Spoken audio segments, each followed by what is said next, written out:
அனைவருக்கும் என்னுடைய அன்பான மாலை வணக்கம். My respectful greetings to all the eminent people in this wonderful gathering. Normally you mentioned, sir, when you were talking, a dignitary has mentioned, possibly this is the only Rotary Club in the world where everybody is a Paul Harris fellow, PHF. First Rotary Club, 85 members. So Rotary Club Coimbatore Central is more like business happening in a Manhattan district, or probably fashion that is happening in Champs-Élysées in Paris, or probably the political nerve center like Connaught Place in Delhi. So it is that kind of a very prestigious club for the last 45 years, because a lot of good people, and this is a combination of knowledge, wisdom and wealth. All three combination is very unique, and all the esteemed members who are here, and you have this very unique combination where you are blessed by God to have knowledge, to have wisdom, and also to have wealth. That you have decided to put to the service of larger society. And that is why this club is so special, and anybody who is taking over as president and the past outgoing president and all the Rotarians here, I think you all should say maybe a tap on your own shoulders, because all of you are very busy people. You run big companies, you work for big people, but still as your duty to the society, you take time, give yourself back by part of this very noble forum, channelizing all the good money and putting where it needed. I think that is very, very important, sir. And Rotary, I always keep telling, is also, it's a classic case of leadership. The past outgoing president is very quietly there, like a karma yogi. He has done all the work, and with a sense of, not pride, with a sense of dignity, sits there, presents to all of us what they have done. And he has set the bar higher for the next president who is taking over. And the next president, as he sits here, is thinking, how can I raise the bar even more higher before I pass on the baton to the next person?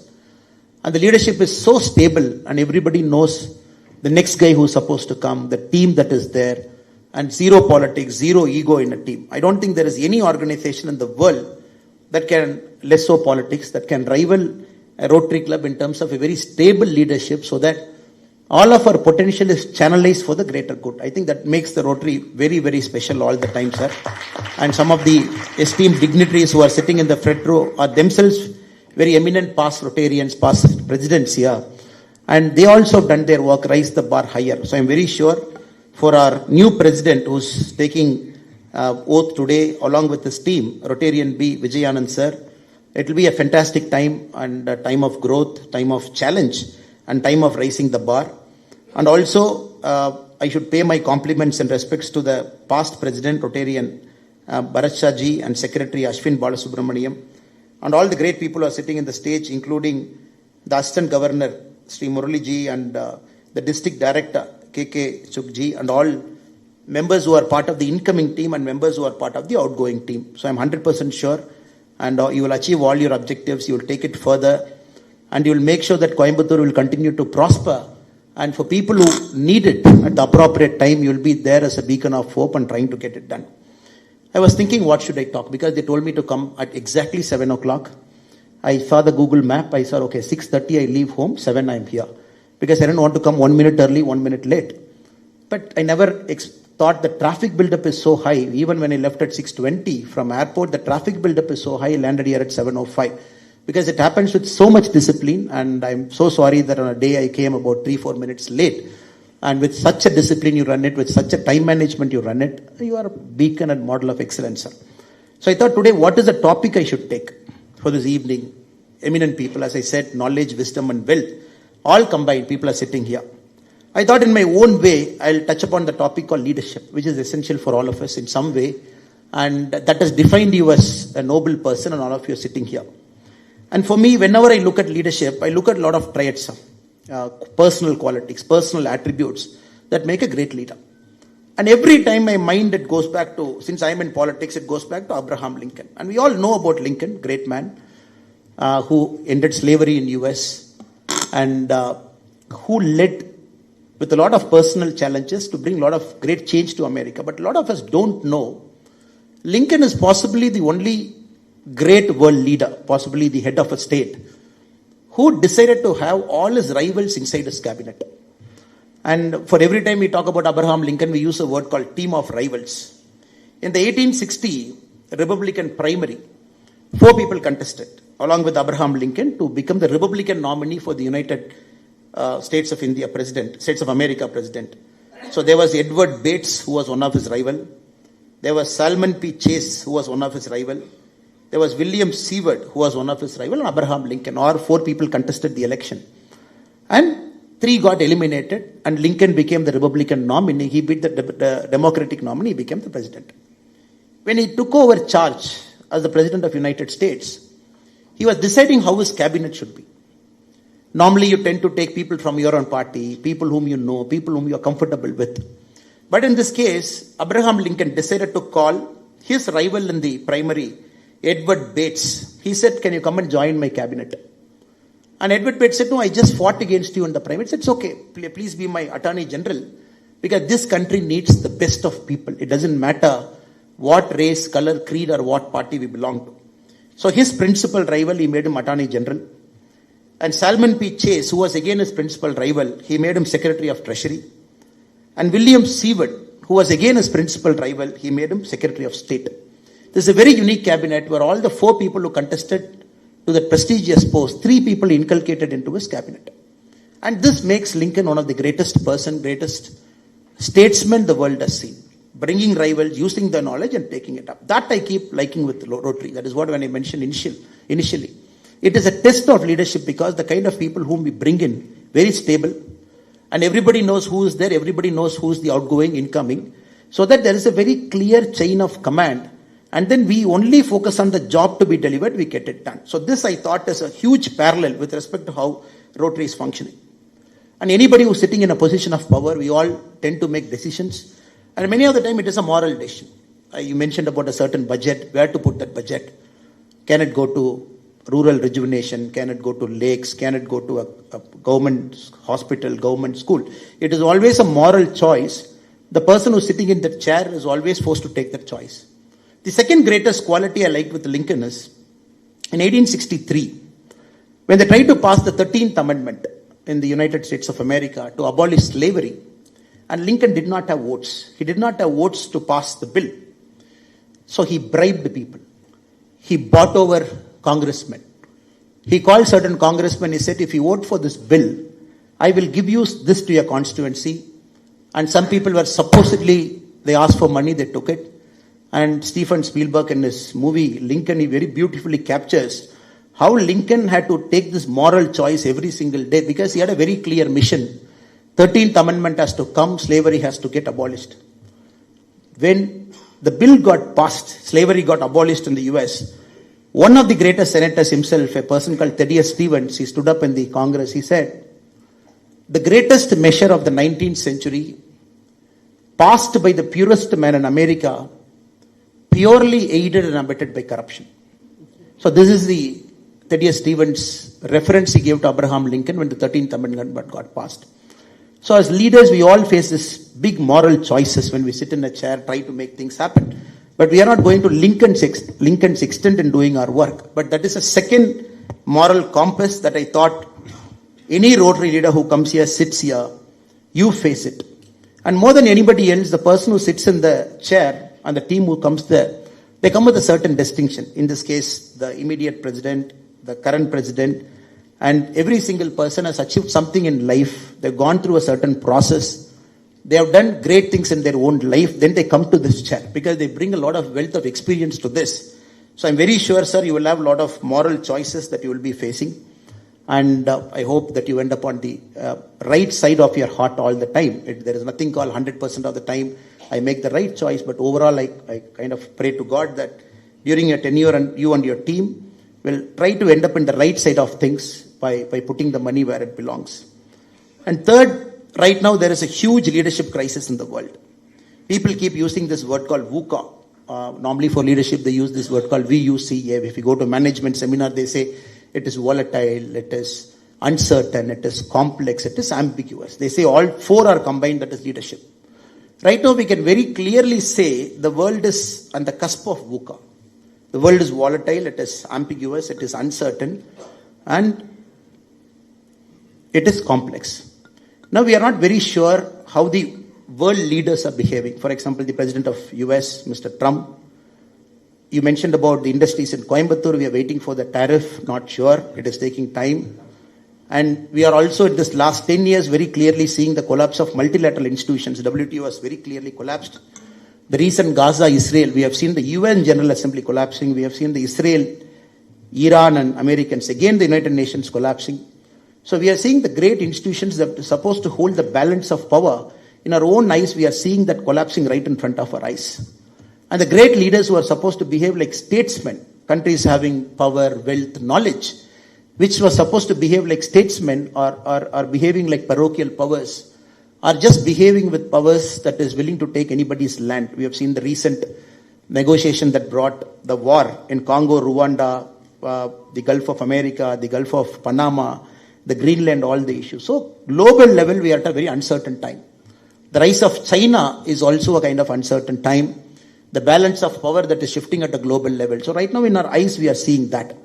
If we come back to the country also, now when we say, where have all the leaders gone?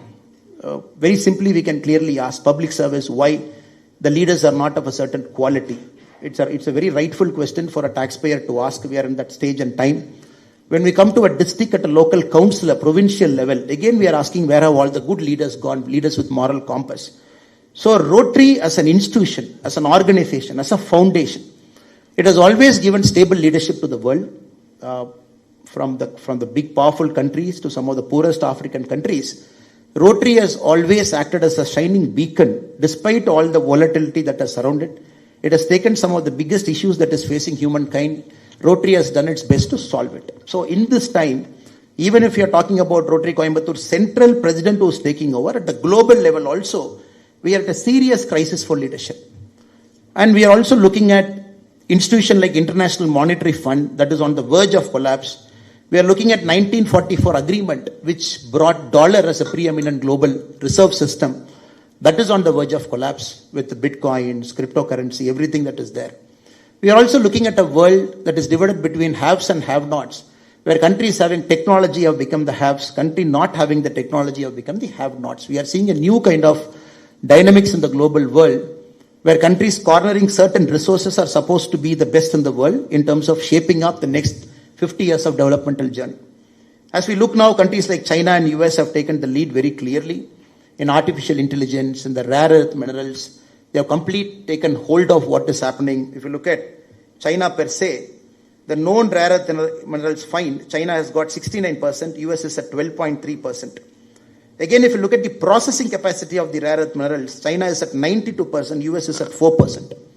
If you look at the artificial intelligence capacity, the global China has got 47% of the global scholars, 50% of the patents that is filed in AI in the last 4 years. So very clearly we are seeing a global power shift between two countries. So in this time and age, our students need role models. Our students need good leaders whom they can see in schools. Students whom they can see good leaders in colleges who will inspire them to become better citizens. Give whatever the society has given them, give it back. Whatever they choose to do it in life. But you mentioned a word called service before self. That discipline has to come to a student who's in a school right now so that he becomes a better leader 20 years from now. So right now the world is short of role models. And all of the students, many people in the college are looking forward to good leaders. So there I personally believe good leaders at the local level, at the Rotary level, good leaders at the civic institutions level. A lot of great leaders are sitting in the many rows here. And some of the great leaders at the civic institutions level. So they have to act as great role models for school, college students so that they can aspire to be leaders like them in the future. They can connect somebody to this attribute. Saying this word called service before self is very easy. But connecting a person service before self is very tough. So there I am very sure many of our students can connect to all the great people who are sitting in this room here. So that is why my humble submission to all the Rotary people here is, you should visit more schools, give a lot of lectures to students, expose them to activities of Rotary, expose them to leaders inside Rotary, including the kind of quality of membership that is inside Rotary, so that they get an opportunity to talk to the titans of the industry, some of the civic institution leaders, some of the people who run the greatest of NGOs, so that they get to see. Normally leaders, we equate, okay, politics is leader. Leaders, we equate it to some businessman as leader. But the world is shifting, the world is changing. The world is short of quality leaders. The current generation, if they are not exposed to quality leaders 20 years, 25 years from now, possibly we will look at America where it is now, multiplied by 2 times. The parochial powers, the way they are dealing it now, multiplied by 3-4 times. So that is my humble appeal to all the eminent members who are present here, to consider my humble suggestion to engage more with the government school, engage more with private schools as well, with the college students also. Also get a program where a student above a certain age, maybe above 18, maybe around 20, maybe around 25, given a leadership grounding at the Rotary level. And that student, if they get an exposure for about 3 months, 4 months, 5 months, at a Rotary level, a grounding in leadership. Seeing is believing. Meeting people is believing. Seeing the work is believing. How a wealth is channelized for the greater good of the society. If they get an idea what is happening, at least opening our inner workings to those kind of people at that age, impressionable age where mind easily forms and mind easily deforms, I think that is also one of the greatest contribution Rotary can do for the world, because I'm making this point for a fact that the world is short of quality leaders. Political leaders are political leaders, because at the end of the day, politics happen. And any leader who is introduced to a school, moment he or she is from politics, there is a certain segment who might like that leader, a certain segment who might not like that leader. But many of the people sitting in this room are common leaders. You transcend ideologies, you transcend political parties, you transcend a lot of things. So I humbly request, if there is any Rotary that can make this initiative, Rotary Central can make it happen, because of the quality of leaders we have inside this August gathering. And last but not the least, and my one more humble suggestion to the incoming president is, sir, it is also true that when Murali sir mentioned, we were sitting in a stage, many of our, in this age and time, the voices that we say also get misrepresented. And many times you take a stand, you speak something that easily gets misrepresented, that you're getting into politics, or maybe you're supporting a political personality or a political party, all those things. But I only urge, the country right now needs a good moral compass that can lead a country towards the right direction. And good people like you should speak up at the right forums, the right time, and use your moral compass to guide the society to move a little bit forward. And if good people chose not to speak at important moments in history, then who will speak at those moments in history? So I request all the eminent people who are in this place, there is always a time where you should speak up in a personal forum. It might be politics, might not be politics. It could be something you like, something you don't like. But the moral compass that you bring to the table, it will again bring back the discussion. Evaluate leaders in the society level. Evaluate people at the society level. This is something which I wanted to say this personally, because I keep talking this everywhere, that good people, when they chose not to speak, then who will speak for the society? So let us speak at the right forum, right time, with a bit of common sense when we have to speak and when not to speak, because common sense is knowing both. Sometimes we have to keep our mouth shut because for the fear of getting misunderstood. And many a time we have to keep speaking also, but again the problem is, we think, okay, if I speak, people will misunderstand me, like Murali sir said. So I'm sure Rotary will also continue to do that. Take civic issues. If there is a Coimbatore infra problem, whichever political party, be it the ruling party, be it the opposition party, be it the central party, and you should have a forum to criticize, challenge us. I think that is very important. And political leaders also have that maturity to understand, because you are the people who can give feedback. I know Rotary doesn't get into that, but this is a forum where a lot of industrialists, a lot of associations are present. So be critical, there is nothing wrong. Be appreciative, there is nothing wrong. Be argumentative, there is nothing wrong. Only when people speak up, the feedback loop gets activated. Unfortunately, in our country, the social feedback loop is so poor because of the political attack that people do on us, or the political pressures that we go through. Some of the social feedback we as a democracy have lost. That is one problem when compared to an American democracy, the Indian democracy, we don't have a social feedback loop. I'm sure that you will consider at different forums. Whatever it is you speak, when the MSME is in crisis, please speak, please make your point. When good or bad is happening, please make your point. When you think any improvements have to happen, please make your point. I think when you start doing it, the social feedback loop will start coming back into democracy. So the leaders who are in power will start listening to common people like us, so that they know that they are accountable, not once in 5 years, but every single day during the time they are in power. So let us do this for opposition, ruling, central party, state party, so that it becomes more accountable, and then the society progresses. We can't put too much burden on the Rotary. I can ask a simple question, even after 45 years, even after 55 years, even after 60 years, why Rotary is still supposed to get into schools, build toilets? Why Rotary is still supposed to get into schools, give clean water? For me, it is very easy to ask standing from this side. Since the government is inefficient, we are putting so much burden on Rotary, when ideally these resources should be put for a better use somewhere in the community. But still some side, the service delivery is so poor, we are still putting on Rotary to deliver. That is also, I believe, is a sin. Because this Rotary is an organization, I completely believe you got to go multiple steps ahead to create a new society, an ordered society, so that people feel inspired that living in that society. So I am sure in the future, when the political feedback loop, when the efficiency of service delivery improves, probably the society might not put too much burden on the Rotary to take care of the civic basic issues, which is purely the political ruling dispensations control. I look forward to a day when we sit in a new Rotary conference, maybe 15 years from now. The thing that we talk would be about promoting a new age ecosystem, promoting a new age entrepreneurship, promoting something different. I look forward to that day in Rotary. Probably you will be the pioneers leading that change. So once again, I take this opportunity to thank the wonderful president who's coming in, Rotarian B. Vijay Anand, and the wonderful past president who was like a karma yogi, finished his work and quietly standing behind the new president and assisting Bharat D. Shah, and all the wonderful people who are in the stage and great people who are here. Thank you so much for your patient listening. Namaste.